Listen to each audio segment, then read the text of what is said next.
Chanda mama durki. I repeat these sounds not as words, but as I hear them, because these are the sounds from my mother's tongue, not my mother tongue. Puye pakayen burki. There's no need for translation of the above because this song is the composition of love, my mother's love, a love that outside of this song always needed translation.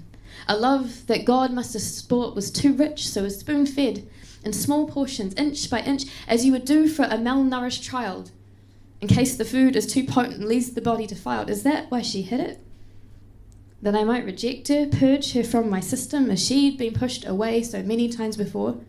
Because she was the forgotten child, the 11th of 12, and a girl, not even worth the back of her father's hand. Her mother, then widowed too early, she was raised by confused siblings, children who did their best, but parenting even they themselves did not understand, so their best left as memories that will forever reside on her skin.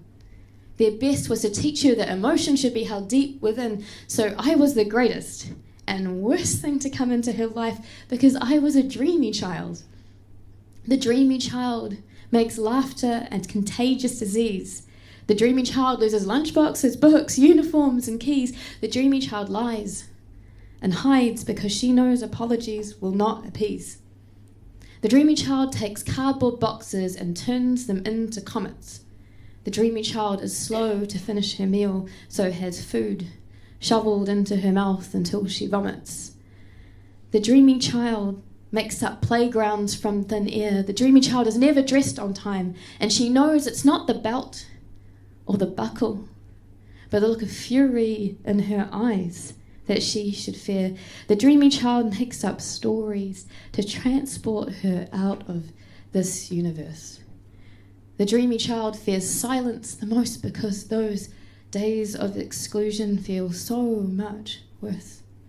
But I'm no longer a dreamy child, a forgetful or fearful child. I'm an adult now, and I can screen phone calls to avoid toxic conversations. I can travel across oceans, contain visits home to short vacations where the harm is easier to repair.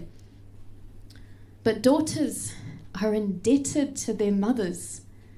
So often I am drawn back by her despair because she is the foundation that I stand on, and also my noose. So goes this continuous merry-go-round of abuse. So I find solace in the purpose that God promises my future holds, and then torment in the virtues that I'm supposed to uphold. Honor thy mother, forgive those that sin against us. So time and time again, her and I rebuild trust, but in time, we can gain clarity from pain, and I see her now. I see that we're both the same. The cracks in both of our structures have been reinforced with steel to survive, and I see her now, this newer version, more mild, transformed by chemical manipulation that has not subdued her, but helped her to breathe, to laugh, to forgive, to finally be alive, and I see her now. I hear her now. I hear her sing, Chanda mama durki. And I feel the steel barriers inside her breach from the volume of her yearning.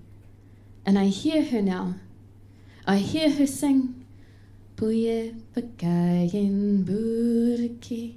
And it's like this torrent of affection that she cascades over my niece, who is innocent of the grief that I feel, who can return her with a devotion that I can't reach, because I am an echo of my mother and previous generations. How can we suppress our ancestors' perpetual reverberations? I can't extract what's been ingrained inside, forget about childhood dreams where nightmares reside.